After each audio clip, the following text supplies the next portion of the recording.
Hello, everyone.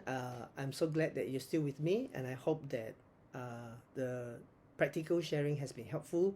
And as you put into practice and make it a culture, you're gonna see that your group will grow. Okay, it's gonna grow this year. It's gonna be a big year of growth. So again, to quickly recap, and I want to recap this with the topic of the power of culture. The power of culture, okay? And the power of culture is that every church have a culture. Now the culture can be worldly culture or Christ-centered culture, biblical culture, and so on. In HIM family, we have the vision and philosophy. We have the core values. Now the VMP and the core values, actually, when we understand it and live it out, learn how to live out the VMP, learn how to live out the core values, what you're doing is creating a healthy culture. Okay, the power of culture. And so let me recap the things that I've shared in the past many sessions. I talk about creating a high relational environment or quotient, food, fun, fellowship. Continue to do that, make times to eat together, fellowship together, share life together. Second thing I talked about was on pastoral care. Meet the heartfelt needs of members through the preaching, teaching, through the prayer meeting, through the life group, through one-to-one ministering, and so on. Okay. The third thing that I mentioned was on the personal contact. Personal contact with every member. Visit them one-to-one. Bring someone along. Get to know them and let them get to know you, and share hearts on the vision that God has. Meet the heartfelt needs as well, identify their gift and talents, encourage them to serve together with you. Um, the next thing I shared was on share the care of members, share the load. So begin to rope in different ones in your group to care for somebody else, okay? And use words like caring, sharing, working together as a team. Um, don't don't be too quick to set up organizational structure. But if you have already some structure, keep with that. But don't emphasize departments. Don't emphasize the structure. Emphasize on caring, sharing, encouraging, working together. Okay, that's the kind of language you want to keep. So let me come back to the power of culture. The power of culture. Now, no, many of us we have been in Hope family, in HIM family for many years. So certain culture is already in place.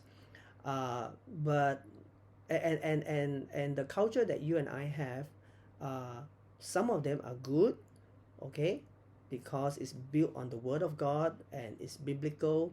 So keep that. But you will also realize that there might be some unhealthy cultures in the church. People come late, people complain a lot, people don't want to serve.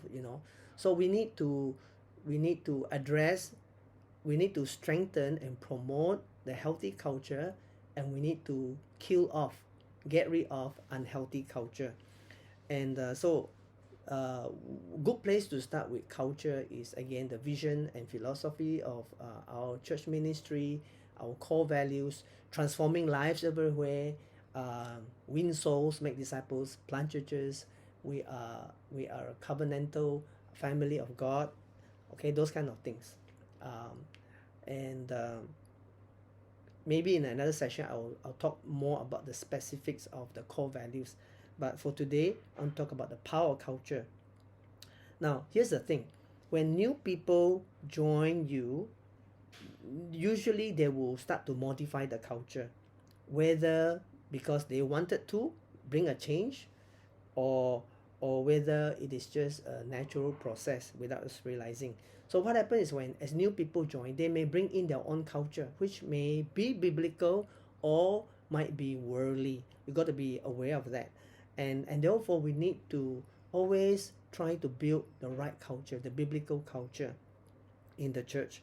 That's why you as a key leader and your core team needs to protect the vision, the purpose, the values, and the culture of HIM because we believe in it for your church, that we can become strong biblical healthy churches that multiply disciples, that win souls, make disciples, and plant churches.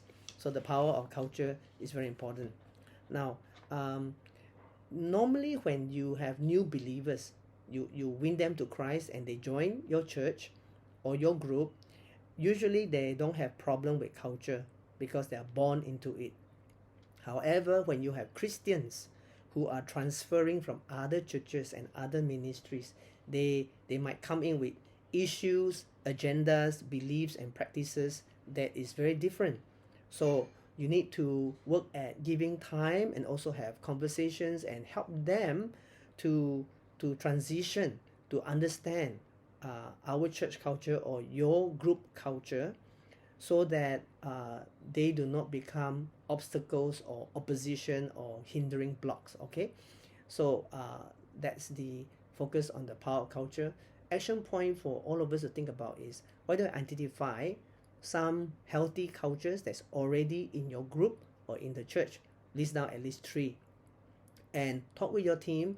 Identify maybe 2 or 3 unhealthy cultures that you want to get rid of and you want to substitute with healthy culture, and then begin to model it, talk about it, teach it. If there are songs that relate to the positive culture, sing about it, pray in the prayer meeting, and continue to talk, have conversations, so that you can build the culture that is biblical, that honors and glorifies God, and will strengthen the church.